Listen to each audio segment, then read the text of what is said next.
Stage 9 recap, let's get into it. Sing it, ooh, sing it, ooh, sing it, ooh, sing it, yeah, yeah, yeah, sing it, ooh, sing it, ooh, sing it, ooh, sing it, yeah, yeah, yeah,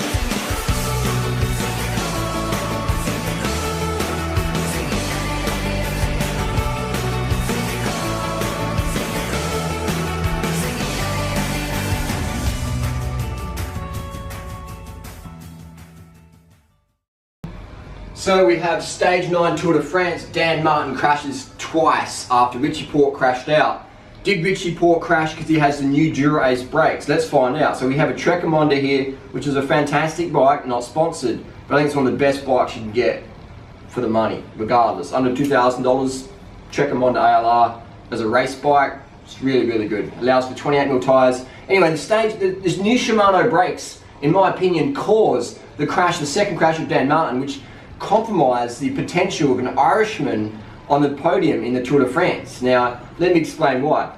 This is the 105 brake. This is the brake I've been recommending for the last 2 years. Why is that? If you see my YouTube videos, I've been recommending it for a couple of years now, is that when it first came out, I noticed that it had better tyre clearance than any Dura-Ace or Ultegra model. And our BMC, whether or not they watched my video, Greg Van Avermaet used this exact brake with a non-branded 105 to win Paris-Roubaix this year, because it allows for better tyre clearance with a non-direct mount brake setup. There's a lot of things that these people are getting from my YouTube videos. Team Sky going for yellow helmets now, keeps their head cooler. The jersey, I've been saying for years, the Team Sky jersey is too dark. It makes you hotter. And in a 3-week stage race, every little bit of fatigue metabolite will add up. They need to go with a white jersey or a blue jersey or some other jersey. Black is not good when you're racing in the sun, it makes you too hot. Anyway, getting back to the brakes that caused Dan Martin's crash. The new Shimano 91000 series, it doesn't have this micro adjust anymore. It's either on or it's off.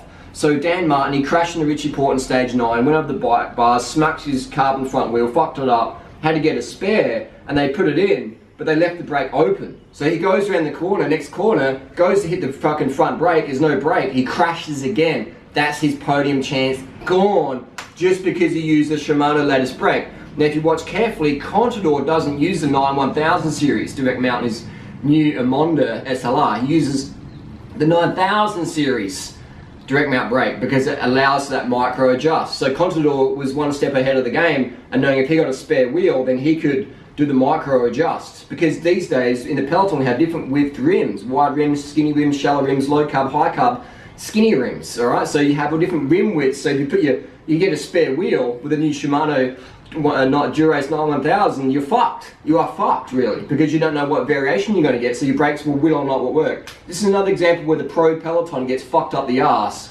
These brakes are fine for us consumer because we can get an Allen key micro adjuster. The pros don't have any choice. They're getting a wheel change in 10 seconds, pit one, F1 pit stop, go again. But they may or may not have brakes, let's roll the dice. So if you get a spare wheel as a pro rider using the new Shimano Dura-Ace 91000 series, brakes, it's a roll of the dice whether your brake's gonna fucking work next. You know what I mean? What if you have a crash and you blow 2 tyres, Mavic support comes along, gives you 2 wheels, then you're going again, you've got no brakes. You've got no fucking brakes and you're a pro cyclist. So this is insane how, this is proof that the pro peloton is still behind the game. They're not fucking as organised as you think.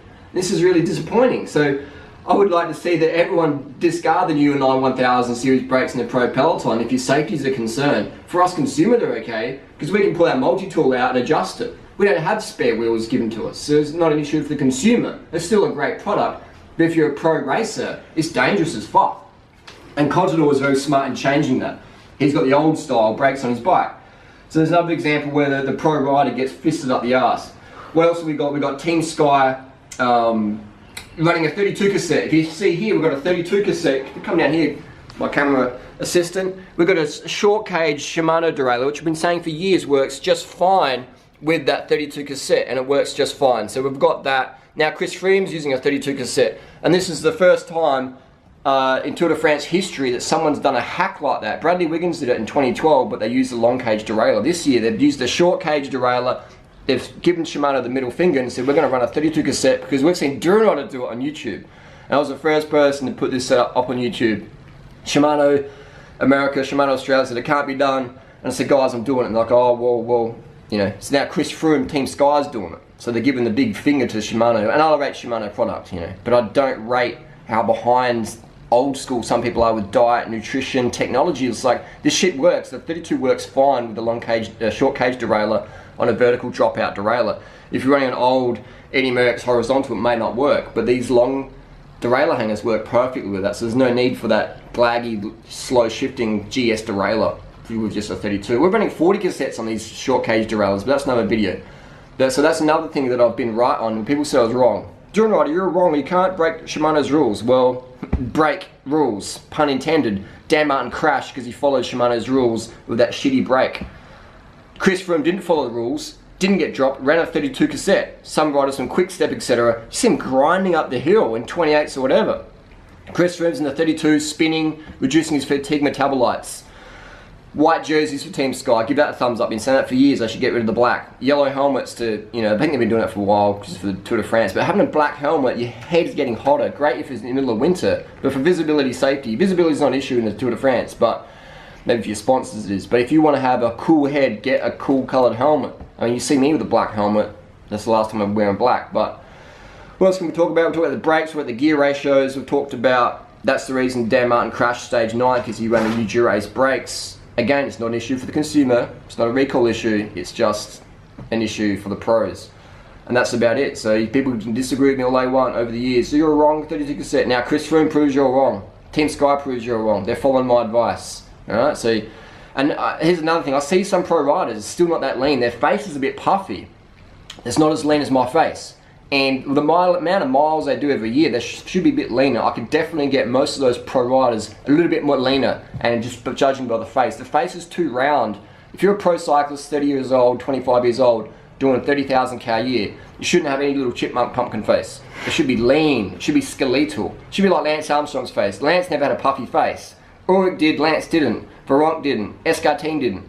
These puffy faces and these new generation riders, because they're taking this, you know, who knows what advice they're taking in terms of dietary, off-season, whatever, but most of the nutritionists out there are fat, or they're too heavy to be a pro cyclist. And they never take advice from someone who's heavier than you and out of shape when it comes to diet and nutrition, because they may be sincere, but sincerely wrong. Anyway, that's the stage 9 recap. 32 cassettes, white jerseys, dodgy brakes, and fast recovery wishes to Richie Porte, Geraint Thomas and all the crew who crashed out. That was the most crazy stage I've ever seen in the Tour de France. Crazy. And I think that many people take too many drugs. I understand drugs are part of the equation to get your hemoglobin up. I understand that. But I truly feel that there's an overuse of drugs, legal and illegal, when we can do things with diet, sleep, sugar, water. We can increase those things.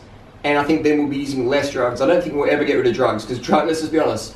Shit like EPO, the hemoglobin of 200, that shit just works. Corticosteroids, that shit just works. But I feel that we're abusing these things, and the rider's health when they retire is compromised, and maybe their mental health when they actually are a pro rider is compromised as well, because a lot of those drugs have mental side effects. So I think if we look at ways we can improve diet, recovery, without drugs, you know, or less drugs, then we're going to see a lot better health and a lot more fun for the riders who are riding.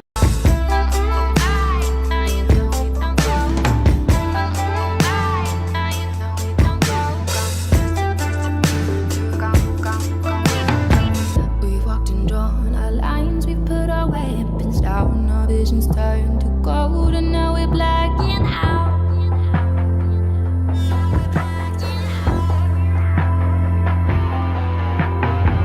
So we pull our feet through the gravel and stone, and the season's done, it's time to be unknown.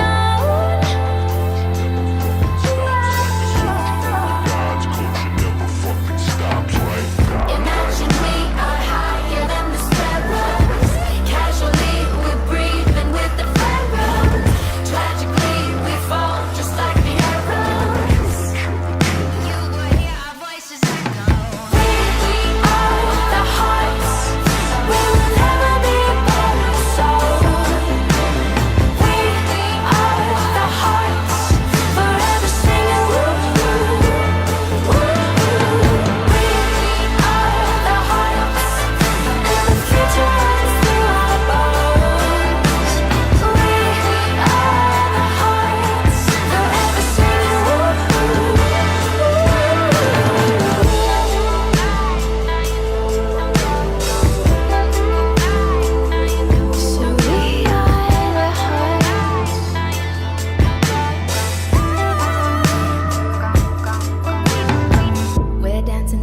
The smell